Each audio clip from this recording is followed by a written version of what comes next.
अस्सलाम वालेकुम। कैसे हैं दोस्तों? दोस्तों, उम्मीद करता हूँ कि आप लोग बहुत अच्छे से होंगे। दोस्तों, आज की जो हमारी वीडियो होगी वो बहुत ख़ास वीडियो होने वाली है। नमाज़ को लेकर वीडियो होने वाली है दोस्तों। नमाज़ पढ़ने से हमें कितने सारे फ़ायदे मिलते हैं और कितने सारे हमें जो है नमाज़ पढ़ने से जो है हमारी ज़िंदगी बदल जाती है, कितने फ़ायदे इसके हमें मिलते हैं।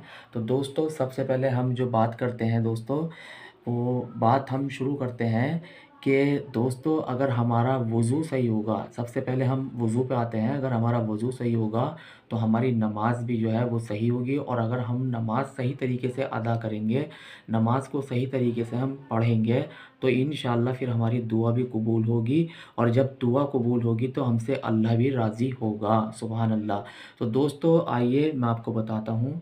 जब आप वज़ू करें, वज़ू को सही तरीके से, चाहे आपको जो है वज़ू में देर ही क्यों ना लग जाए, वज़ू को अच्छी तरीके से करें। और जब आप वज़ू कर लें तो अब आपको जो है अच्छे तरीके से जो है नमाज़ के लिए जब आप जाएँ, तो याद रहे नमाज़ की नीयत को जो है सही तरीके से बाँधें, जिस जो उसका अरकान है। तो दोस्तों, नमाज़ की जब आप नियत बाँधते हो, तो नियत जो है, अब आपने नियत बाँध ली। नियत बाँधने के बाद जो है आपने जो है सना सुबहानक अल्लाहुम्मा आपने पढ़ ली, अगर आप इमाम साहब के पीछे नमाज़ अदा कर रहे हो।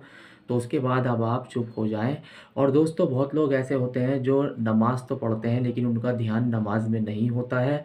उनका ध्यान जो है भटकता रहता है, कहीं न कहीं जाता रहता है। जैसे कि पता लग रहा है कि नमाज़ तो पढ़ रहे हैं वो, और पता लग रहा है वो इधर-उधर खुजा रहे हैं, इधर खुजली आ रही है, अपने हाथ को इधर-उधर जो है वो कर रहे हैं।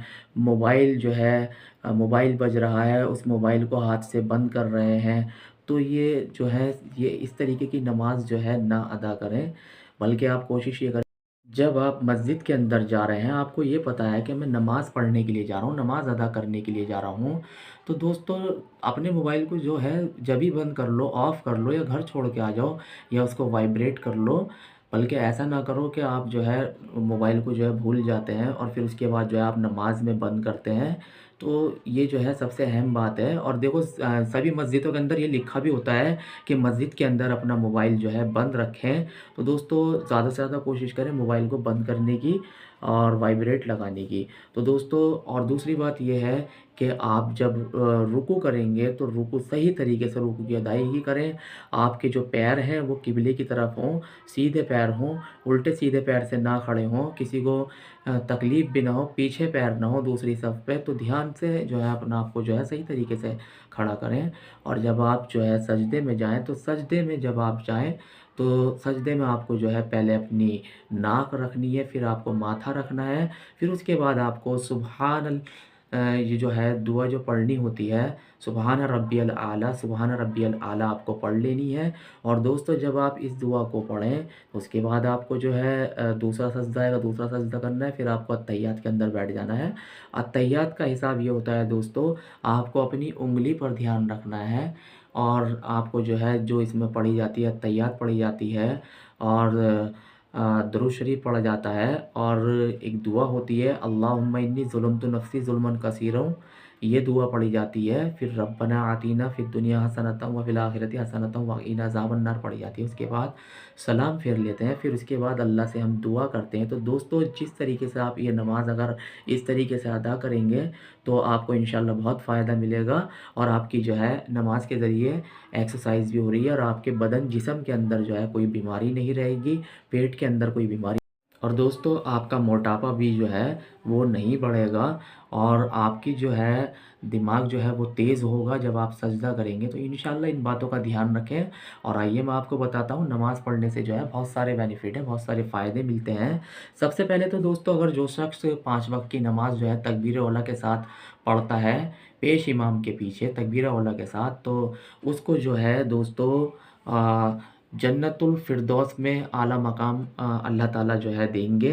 और खाली ये नहीं है कि नमाज़ ही आप अदा कर रहे हैं 5 टाइम की, तो आप जो है जन्नत में दाखिल होंगे। इसके साथ-साथ आपके अमाल भी अच्छे होने चाहिए, आपके अखलाक भी अच्छे होने चाहिए, और आपका बोलने का लहज़ा, तौर तरीका भी अच्छा होना चाहिए दोस्तों। दूसरा ये है, नमाज़ जो है, नमाज़ पढ़ने से आपको सुकून मिलेगा, आपको जो है ठंडक मिलेगी। नमाज़ जो है हमारे नबी की आँखों की ठंडक है, और नमाज़ जो है अल्लाह का हुक्म, और दोस्तों, नबी का तरीका है, नबी का सुन्नतों पे चलने का ज़रिया है। अल्लाह का हुक्म ये आप पूरा कर रहे हैं, और जब आप ये अल्लाह का हुक्म पूरा करते हैं तो दरूद शरीफ भी पढ़ लेते हैं। इसमें जो है आपका नबी की सुन्नतों का अदायगी भी हो जाएगी, ज़रिया भी पूरा हो जाएगा, इसमें आपको बहुत सवाब मिलेगा। और दोस्तों आइए मैं आपको बताता हूँ कि नमाज़ पढ़ने से जो है इंशाअल्लाह आपके चेहरे पर नूर रहेगा, रौनक रहेगी चेहरे पर, आपका जो है जिस्म भी ठीक रहेगा, और आपके जो है लोग जो है इज़्ज़त करेंगे आपकी, आपको लोग सलाम करेंगे, आपकी इज़्ज़त हो जाएगी दुनिया के अंदर। और दोस्तों नमाज़ पढ़ने से जो है एक अलग ही जो है नूरानियत पैदा होती है, तो इसलिए हमेशा ध्यान रखें, नमाज़ की अदायगी सही टाइम पे करें, मस्जिद के अंदर सही टाइम पे जाएँ, और नमाज़ को जो है सही तरीके से पढ़ें। नमाज़ को जो है जब मस्जिद के अंदर जाएँ तो खुशबू लगा कर जाएँ, इत्र लगा कर जाएँ, सुन्नत तरीका तो यही है। और कपड़े जो हैं आपके बदबूदार कपड़े ना हों, साफ़ सुथरे तरीके से जाएँ। और जो लोग बीड़ी पीते हैं, सिगरेट पीते हैं, वो